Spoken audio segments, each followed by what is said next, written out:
The restaurant was too bright, all polished chrome and Edison bulbs hanging at calculated intervals like interrogation lights. Maya watched her boss lean across the table toward Simone, watched the way Rachel's hand moved through the air as she spoke, fingers trailing emphasis, and felt something cold settle in her chest. This was a mistake. She'd known it the moment Rachel suggested it. I'd love to meet the woman who finally got you to settle down, but she'd said yes anyway because you didn't say no to your boss, especially not when you were up for senior associate and Rachel held the keys to that kingdom. Simone laughed at something Rachel said, her head tilting back in that unself-conscious way she had, and Maya's fingers tightened around her water glass. It was November, the kind of evening where darkness came early and the city felt compressed, intimate in ways that made her anxious. She'd worked for Rachel for 3 years, had learned to navigate her moods, her demands, her particular brand of charm that made you feel like the only person in the room until you realized she made everyone feel that way. But this was different. This was her girlfriend, her life outside the office, and Rachel was looking at Simone like she was a painting she might buy. So you're an architect, Rachel said, and the way she said it made architecture sound like the most fascinating profession in the world. Maya never mentioned that detail. She's so private about her personal life. Maya had mentioned it several times, but Rachel had a selective memory when it suited her. Simone smiled, gracious as always. I mostly work on residential projects. Nothing glamorous. I doubt that. Rachel's eyes, sharp assessing, the same eyes that had torn apart presentations and reduced grown men to stammering, swept over Simone with obvious appreciation. You have such a creative energy about you. I bet your designs are stunning.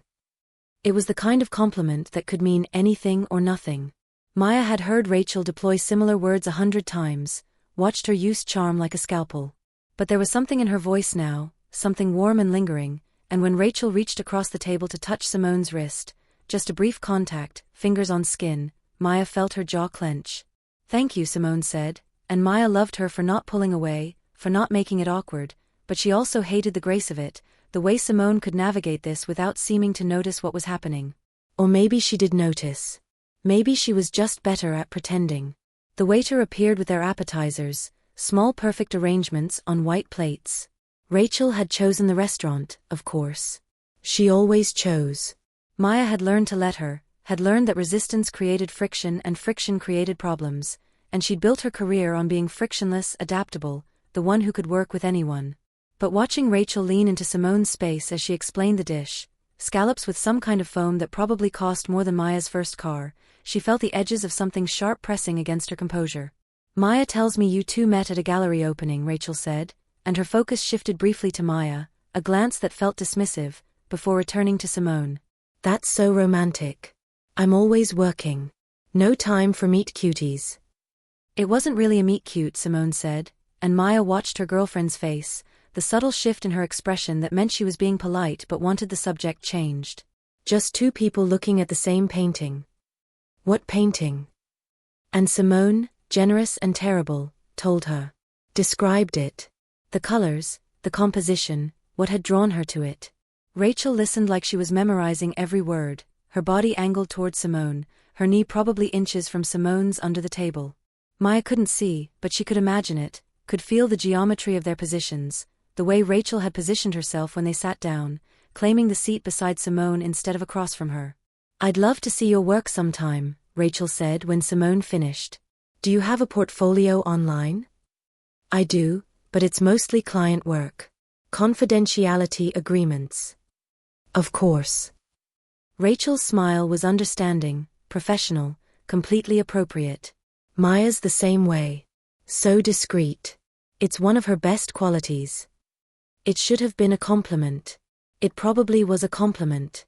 But Maya heard the undertone, the suggestion that discretion was synonymous with silence, with not making waves, with being useful and unobtrusive. She'd spent 3 years being useful.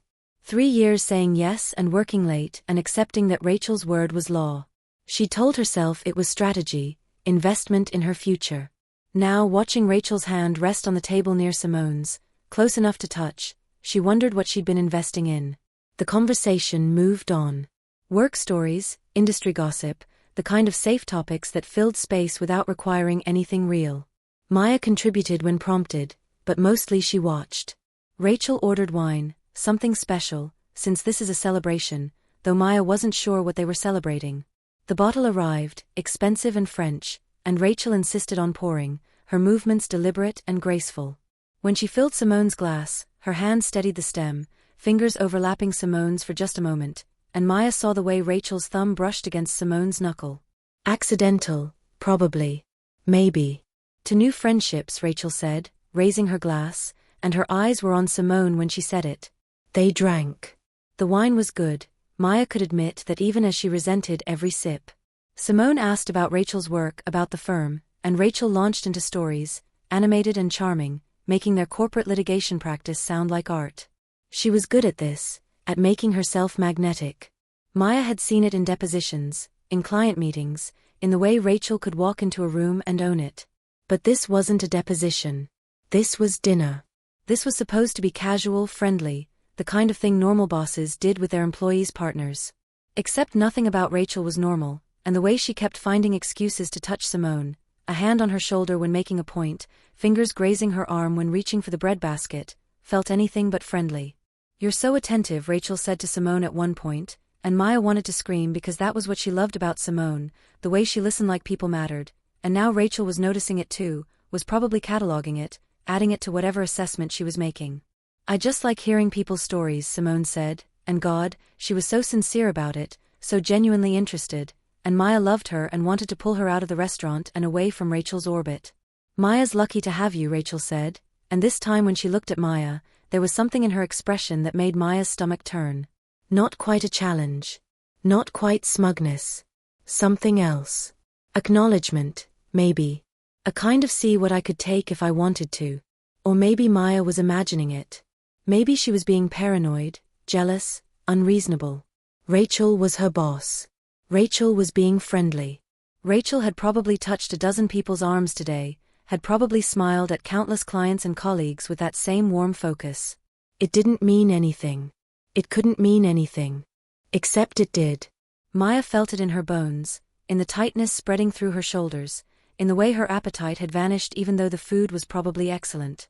She pushed scallops around her plate and tried to contribute to the conversation, but her voice sounded hollow in her own ears, performative, like she was playing a role in someone else's story.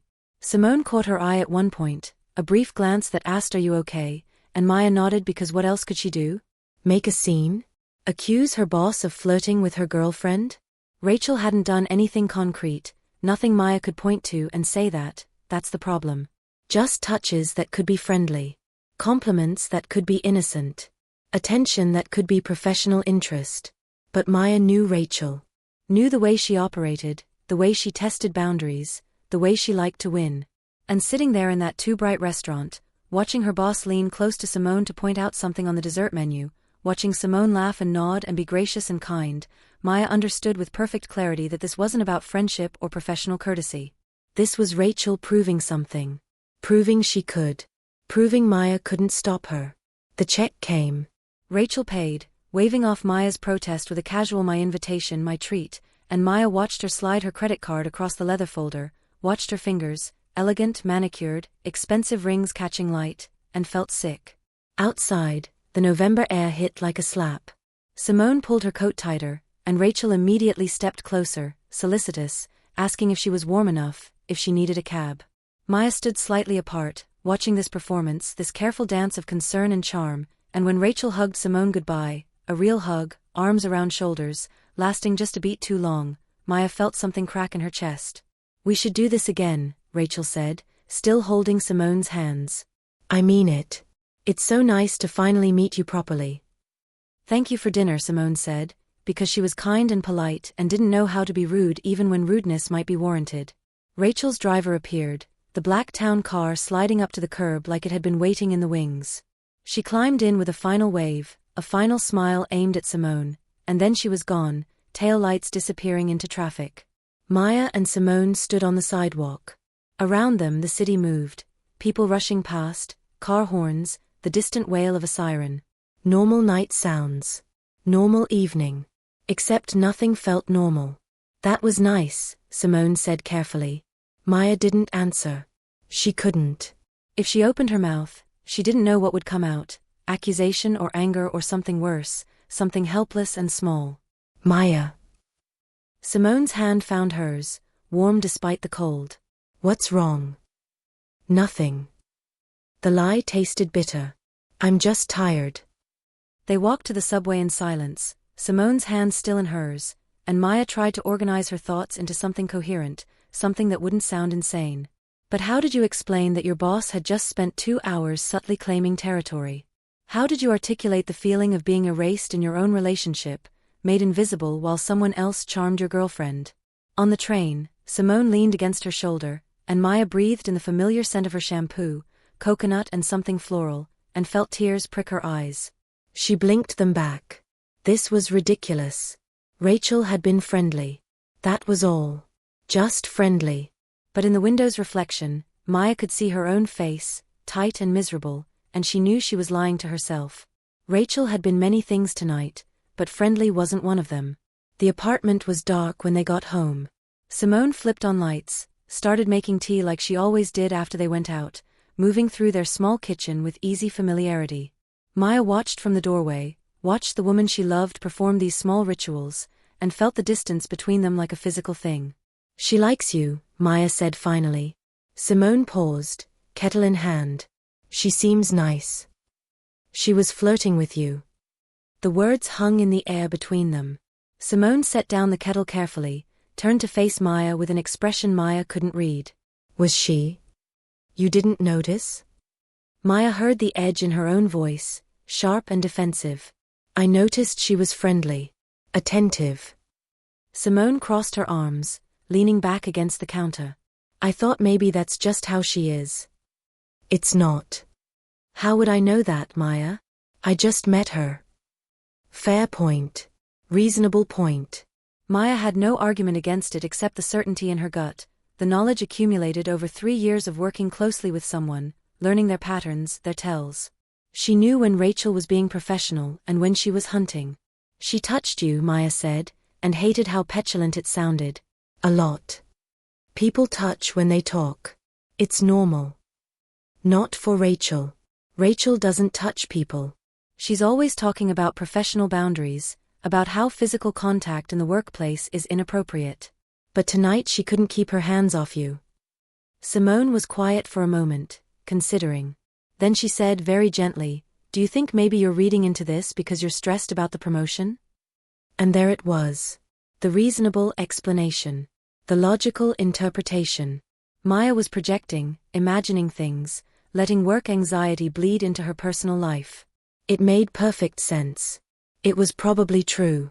Except it wasn't. No, Maya said quietly. I know what I saw. Okay. Simone's voice was careful, neutral. So what do you want me to do about it? Maya didn't have an answer. What could Simone do? Tell Rachel to back off? Rachel was her boss, not Simone's. This wasn't Simone's problem to fix. But the question itself felt like abandonment, like Simone was refusing to acknowledge what had happened, refusing to take Maya's side. I don't know, Maya admitted. I just need you to believe me. I believe you think she was flirting. That's not the same thing. No, Simone agreed. It's not. The kettle started to whistle. Simone turned away to pour water, the sound of it filling mugs loud in the tense silence. Maya wanted to cross the space between them, wanted to hold her girlfriend and be held, but there was something fragile about the air now, something that might shatter if she moved wrong. I'm going to bed, Maya said instead. She didn't wait for a response. In their bedroom, she undressed mechanically, hung up the dress she'd agonized over choosing, professional but not boring, attractive but not trying too hard, the impossible calculus of being a woman in corporate America. In the mirror, her reflection looked tired. Older than 32. She'd gotten ready for tonight thinking she was introducing 2 important parts of her life to each other, thinking this was a step forward, a sign she'd made it, that she had both career success and personal happiness. Instead she felt hollowed out, diminished. Simone came to bed an hour later. She didn't turn on the light, just slipped under the covers and lay on her side, facing away. Maya stared at the ceiling, at the shadows from streetlights making patterns she'd memorized over 2 years of living here together, and wondered when exactly everything had started feeling so precarious. Monday morning arrived wrapped in rain, the kind that turned the city gray and made umbrellas useless. Maya dressed for work in her armor, pencil skirt blazer, heels that made her 3 inches taller and gave her blisters by lunch. In the kitchen, Simone was already up, coffee made, reading something on her tablet. They moved around each other with careful politeness, the weekend's tension still present but muted, manageable. "Have a good day," Simone said when Maya grabbed her bag. "You too." No kiss goodbye. That was new. At the office, Maya went through her morning routine on autopilot, emails, case files, the brief she'd been working on for the Morrison acquisition. She was good at compartmentalizing, at putting personal drama in a box and focusing on work. It was a survival skill she developed early, in law school when her mother was dying and she couldn't afford to fall behind, and she'd relied on it ever since. Rachel's door was closed when Maya passed. She felt a flutter of relief, childish and shameful. She wasn't ready to see her boss yet, wasn't sure how to act. Pretend Friday night hadn't happened? Acknowledge it somehow? She had no script for this.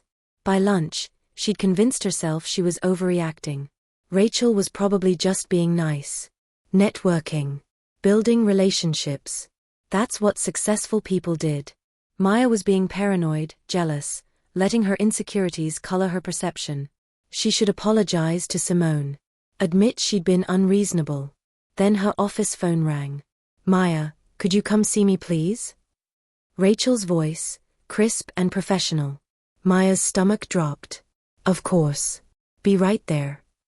Rachel's office was corner space, floor-to-ceiling windows overlooking the city, furniture that probably cost more than Maya's annual salary. Rachel sat behind her desk, perfectly composed in charcoal gray, dark hair pulled back in a style that was both severe and elegant. "Close the door," Rachel said. Maya did. Stood there waiting, hands clasped in front of her like a schoolgirl called to the principal's office. "I wanted to thank you for Friday," Rachel began, her expression warm. "Simone is lovely. Truly. You're a lucky woman." "Thank you." Maya's voice came out steady. "Small victory. I hope I didn't make things awkward. I know work-life boundaries can be tricky." Rachel's smile was disarming, self-deprecating. "I tend to be enthusiastic when I meet new people. Sometimes too enthusiastic." It was an apology without being an apology. An acknowledgement that left room for plausible deniability. Maya recognized the technique. She'd seen Rachel use it in mediations, offering concessions that weren't really concessions. "It's fine," Maya heard herself say. "No problem." "Good." Rachel's smile widened slightly. "Because I'd love to do it again sometime. Maybe just Simone and me? I feel like I monopolized the conversation Friday, didn't let you two have much couple time. It would be nice to get to know her one-on-one." The request was so outrageous, so blatantly inappropriate, that Maya almost laughed. Almost. But Rachel's expression was perfectly pleasant, perfectly reasonable, as if she just suggested something completely normal. "I don't think that's a good idea," Maya said carefully. "Why not?" Rachel's head tilted, curious. "Don't you think Simone would enjoy it? She seems like someone who appreciates good conversation, good food. I know this amazing little place in Soho." "Rachel." Maya's voice was firmer than she'd intended. "I'm not comfortable with that." Silence. Rachel's expression didn't change, but something shifted in her eyes, something cold and assessing. "I see." She leaned back in her chair, fingers steepled. "Maya, I hope you're not reading something into this that isn't there. I was simply trying to be friendly. To build connections. Isn't that what we do in this business? Build relationships." "Of course. But Simone is my girlfriend. Not a client. Not a colleague." "I'm aware of that." Rachel's tone had cooled several degrees. "I'm also aware that you're up for senior associate next month. And that my recommendation carries significant weight in that decision." There it was. The threat, delivered with surgical precision. Maya felt her pulse spike, felt the familiar wash of anxiety that came with any reminder of how precarious her position really was. "Are you saying my promotion depends on whether I let you take my girlfriend to dinner?" "Don't be dramatic." Rachel's smile was back, but it didn't reach her eyes. "I'm saying that team culture matters here. Collaboration matters. People who are rigid, who can't adapt, who see problems where there aren't any, those people don't tend to advance. You understand. Maya understood perfectly. She understood that Rachel was drawing a line, that refusing would have consequences, that her entire career might hinge on this moment. I'll think about it, she said finally. Please do. Rachel's attention shifted to her computer screen, dismissal implicit. That Morrison brief is due Thursday, by the way. I'll need it by end of day Wednesday. Maya left the office on unsteady legs. Back at her desk, she stared at her computer without seeing it, Rachel's words replaying in her mind. People who see problems where there aren't any. As if Maya was the problem. As if setting boundaries was unreasonable. She pulled out her phone, typed a message to Simone. We need to talk. Then deleted it. Typed again. Rachel wants to take you to dinner. Just you two. Deleted that too. What was she supposed to say? How did you explain this without sounding paranoid or controlling? The afternoon crawled past. Maya worked mechanically, reviewing contracts, making notes, doing all the things she was paid to do while her mind spun in circles. By 5, when most people started packing up, she was still at her desk, the Morrison brief barely touched. Her phone buzzed. Simone. Working late? Probably. Sorry. 3 dots appeared, disappeared, appeared again. We should talk when you get home. Maya's chest tightened. About Friday? Among other things. The dots vanished. Maya stared at her phone, trying to decode the message, but there was nothing to decode. Simone wanted to talk. That could mean anything. Reconciliation or breakup, understanding or ultimatum. Maya had learned over 2 years together that Simone processed things slowly, needed time to think before speaking, and when she finally spoke it was usually something Maya wasn't prepared for. She tried to focus on work, but the words on her screen blurred together. Finally, at 7, she gave up and packed her bag. The office was mostly empty now, just a few other attorneys grinding away, the cleaning crew starting their rounds. Maya rode the elevator down in silence, emerged onto streets that had turned from rain to bitter cold, and walked to the subway on autopilot. The apartment smelled like cooking when she opened the door. Simone was in the kitchen, vegetables spread across the cutting board, the kind of elaborate meal she made when she needed to think with her hands. Hey, Simone said without turning around. Hey. Maya set down her bag, shrugged off her coat. Smells good. Stir fry. 20 minutes. Maya nodded even though Simone couldn't see her. She went to the bedroom to change, shedding her work clothes like snakeskin, pulling on jeans and a sweater that had been Simone's first, stretched out and soft. When she came back to the kitchen, Simone was plating food, movements efficient and precise. They ate at the small table by the window, the one that looked out over the building's courtyard, always in shadow this time of year. The food was good, Simone was a better cook than Maya would ever be, but Maya could barely taste it. So, Simone said finally, setting down her fork. You want to tell me what's really going on? Maya put down her own fork. Took a breath. Rachel asked me today if she could take you to dinner. Just the two of you.